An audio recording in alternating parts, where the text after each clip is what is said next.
नमस्कार, मी नेत्रा. हा माझा प्रेग्नन्सी व्लॉग. मागच्या व्हिडिओमध्ये तुम्ही बघितलं असेल, जसं की मी क्रेविंगबद्दल सगळ्या व्हिडिओ बनवत आहे.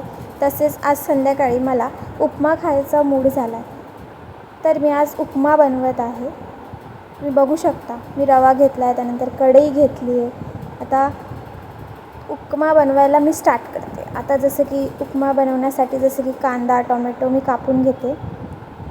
प्रेग्नन्सी क्रेविंग बोलल्यावरती काहीही करून आपल्याला ती क्रेविंग्स कंप्लीट करण्यासाठी काहीही करावे लागते. आज बघा, मी जेव्हा नॉर्मल होती, जेव्हा मी प्रेग्नेंट नव्हती, त्या टाईममध्ये मी कधीच उपमा हा प्रकार कधी खाल्लाच नाही आहे. आणि आता मला उपमा खायचं मन झालेलं आहे. माझी मम्मी मला रोज बोलायची, अगं थोडंसं खा, खूप हेल्दी आहे, पोहे खा, हे खाते.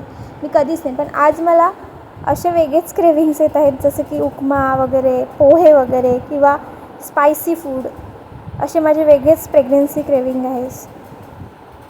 सो मी आता कांदा वगैरे कापून घेतला, त्यानंतर टोमॅटो कापते. आता बघू शकता तुम्ही. मागच्या व्हिडिओमध्ये मी बबली खात होती, डेअरी मिल्क. त्या बबली व्हिडिओच्या नंतर माझी क्रेविंग्स बबली खाण्याच्या आणि गोड खाण्याच्या खूप कमी झाल्यात.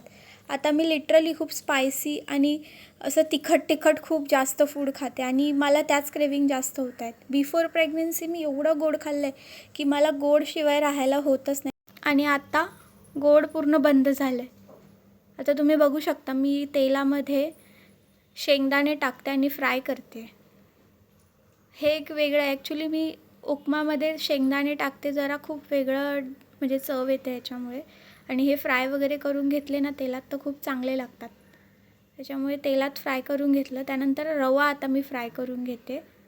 उपम्यासाठी रवा हा प्रॉपर फ्राय केलेला असेल तर तो चांगला लागतो. आता मी कढईमध्ये तूप टाकत आहे.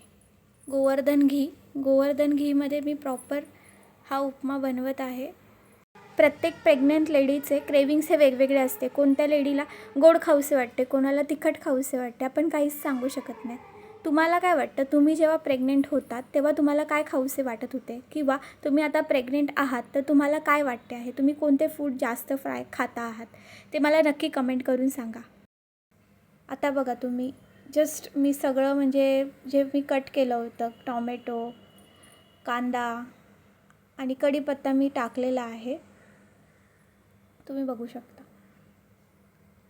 खूप असा छान कलरफुल उपमा हा रेडी होणार आहे माझा. आता मी रवाही टाकला, तर ह्याला चांगलं फ्राय करून घेते. तुम्ही व्हिडिओसोबत कंटिन्यू राहा. आता हा उपमा खाण्यासाठी रेडी झालेला आहे. मी आता खायला जाते. चला, बाय.